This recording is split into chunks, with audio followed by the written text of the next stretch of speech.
Hey guys, I'm Eric. I'm Tim. We are D&D Miniature and Board Games. So, we just got done running a few games of the Great War. The Great War. This is a Command and Color style game by Richard Borg.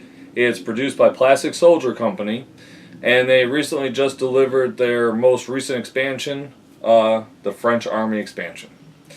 So you have the Great War, you have the tank expansion, you have the French Army expansion. I'm still waiting for the plane expansion. They've said they have several expansions in the works, but we haven't heard anything of what they're going to do after the French. The tank expansion, you got German and British tanks. The French expansion, you got a couple French tanks. And the basic game. For those of you who are familiar with our reviews, or aren't familiar, we score on a 1 to 5 basis. 3 is average, 5 is outstanding, and 1 is horrible. Graphics and artwork, components, replayability, rulebook, and overall fun is what we score on. And then we just mash it together and give an overall score of the game. Not in any particular order, but we normally go in a particular order. Tim, take graphics and artwork, man. Believe it or not, for a game of this size, I thought that the graphics and artwork were fairly average. I gave it a 3. I didn't see anything that was over the top. I saw exactly what I would expect for a game of this quality, this type of game, I guess you could say. But as far as for a game of this size, I thought it was a little, they undersold themselves. I've got to say the same thing. My graphics and artwork was a score of a 3. I didn't see anything really spectacular. You could tell what everything was on the tokens. The cards had a little bit of artwork on them, but it was nothing really out of the ordinary. It was what I expected to see in this game. So yeah, I gave graphics and artwork a 3. You want me to roll rules? Go ahead. The rule book. I gave rule book a 4. I did have to watch a couple of the how to set up, and so I could understand a little bit better some of the things they were talking about. But reality, once we actually sat down and played it, most of the rules did make sense, and by the time we actually filmed our playthrough of it, we had to look a few things up, and a few things we forgot. I think the skull on artillery, we didn't, or even in close combat, there were a few things. I don't think it was so much that we had forgotten it. We were just making sure that what we were remembering was correct. We were just confirming everything. But the rule book, mention the few things that you did have to find. You know. But I found it rather fast because the rule book has a very nice index in the very start, and you can just look up what you're looking for and go right to that section. And if you guys watched our playthrough, you'll notice that when we did go to that section, I would actually read verbatim what the rule said, so that not only we kind of understood, but at home while you were watching it, you had a better understanding of that rule. Tim, what did you get on rule book? I gave it a 4 as well, and it was just for what you just hit on right there. Is when you had to hit the rule book to look for something, you were able to find it, and then when you found it, it was explained. It's not one of those things that's kind of free to interpretation. When you were looking up a certain question for a certain situation, it's got the scenario right there in the book. There's something that's touched on it right there in the rule book. So your questions are answered routinely and quickly, and it helps you keep playing the game. And plus, like Eric said, the clarification after the fact. Yeah. That's gonna keep you playing the game, but we'll get to that in a few minutes. I'm gonna go to components. Okay. So, hey Eric, why don't you do components? All right. The components we used in the game were from when they brought out the French expansion. They allowed you to repurchase the British and German soldiers. But I'm going to base my components on the original Great War, which was the figures were on plastic sprues that you had to cut out. There were a lot of complaints because when people were cutting them out, the bayonets and things were snapping off. I think that kind of did a disservice to the components in the game, because if you just have the basic game, you may have a lot of figures that are busted because of the way they were designed on the sprues. I gave components a 3. I think everything else was outstanding. But based on the original Great War game that Plastic Soldier Company brought out, and the original components that you got with that game, which had we not had the expansions we would have been playing with, I have to give it a 3, because if you're busting the miniatures that are coming with the game, that's a problem. Everything else though was great. Now we did use the cards and the figures from that we got when we got the French Army expansion, because I actually paid the extra to get the larger cards with and the newer figures. But the quick reference sheet that you have, the tokens, everything else is really good. And if it hadn't been for that, this would have had a higher score. But because of that, I gave it a 3.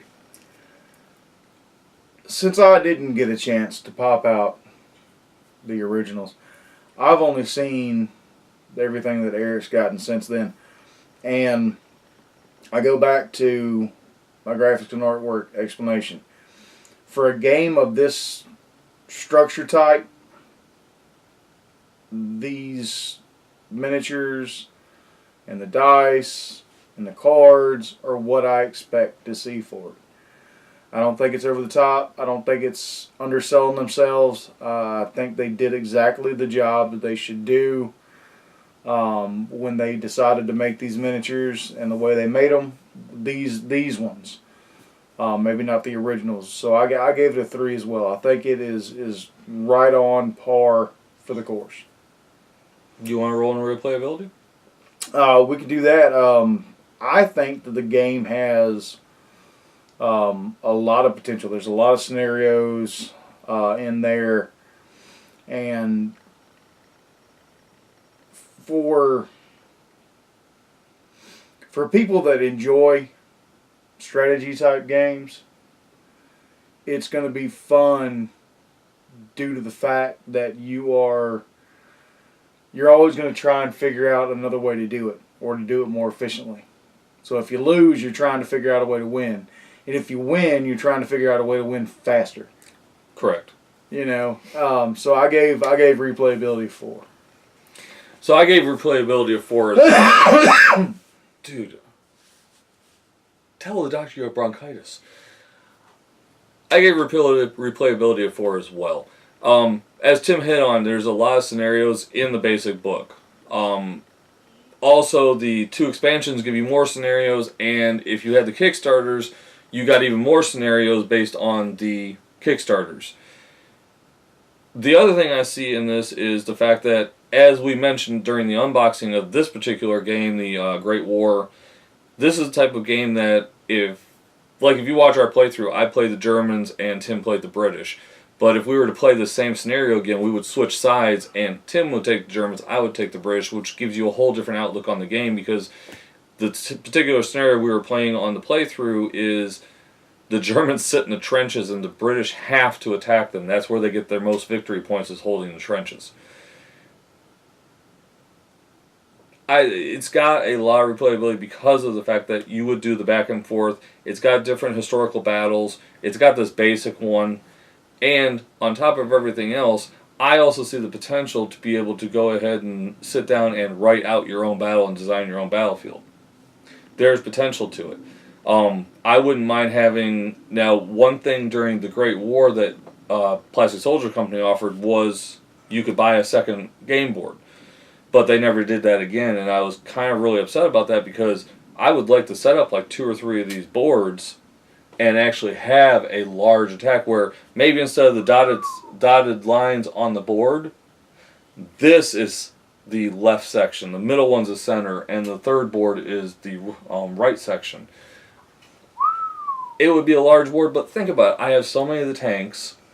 I've got the French, I've got the British, and I've got the Germans. I've got 2 sets of British and Germans because of the original game and the replacements. So there are a lot of things out there that you could do to expand this replayability out further.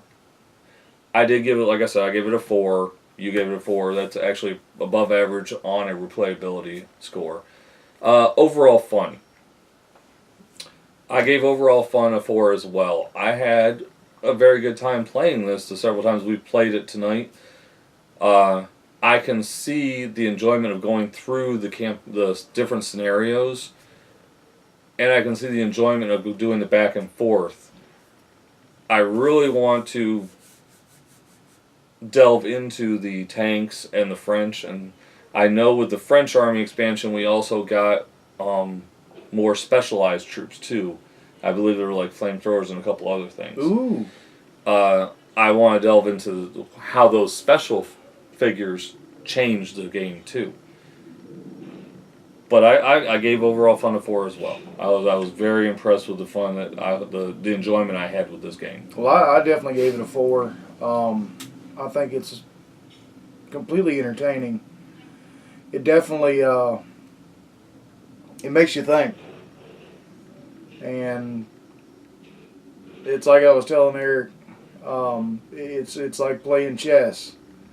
You need to think a little bit ahead, or at least trying to think a little bit ahead on your moves. Well, you're looking at long term. Yeah, and it's war, and you're really coming from kind of a battlefield commander standpoint.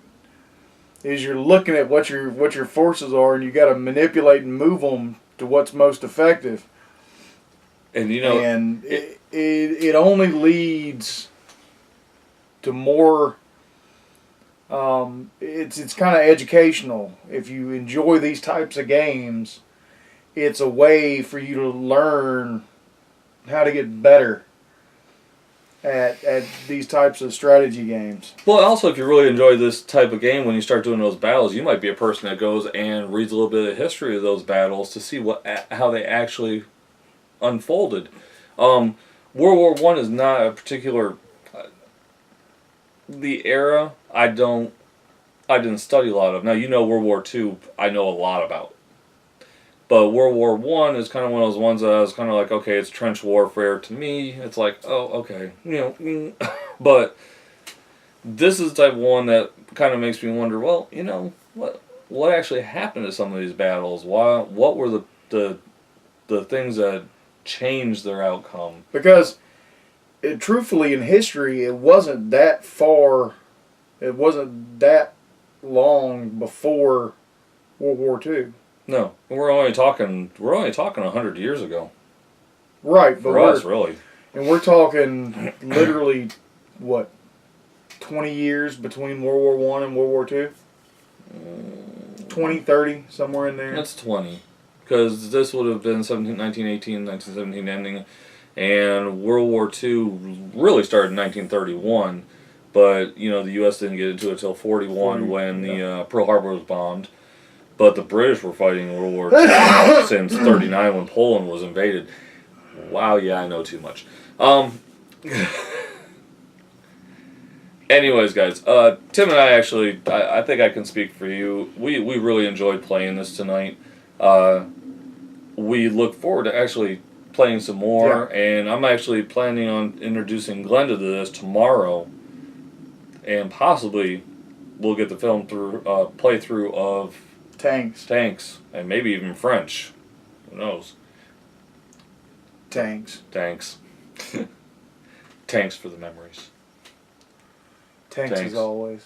Hey, but overall score was a 3.6 for the Great War. Little cut above average, and it's what I would expect from this. Even looking at it, it's not something that would just overly blow my mind away. It's an enjoyable game. I had fun. I don't see it being the same twice. Oh no. Especially the way the cards go. I mean, the outcome may be the same, but not how you got to it. How it got to it, yeah. Because you know, several times during the game, I had stuff that was all right flank attacks, and you were hitting me from the other side, and I couldn't even do anything to it. Yeah. And that's just the way it goes. It's you get 5 command cards, and those 5 command cards may not be something you can use to counter, especially if you're defending against something. Yeah, I kept having center, and I was like, I don't have anything in the center. Yeah. I don't have anything in the center. Didn't I wipe your center out that quick? No, I moved them. Yeah, you wiped them out. Yeah, I wiped them out. Yeah, you wiped them out. It was just a nice little pile of dead here. But anyways, guys, 3.6, Great War, Richard Bohr Command Color style game, Plastic Soldier Company. As always, support your local gaming. We support Discover Games, Fayetteville, Georgia. Game on, guys. Game on, folks.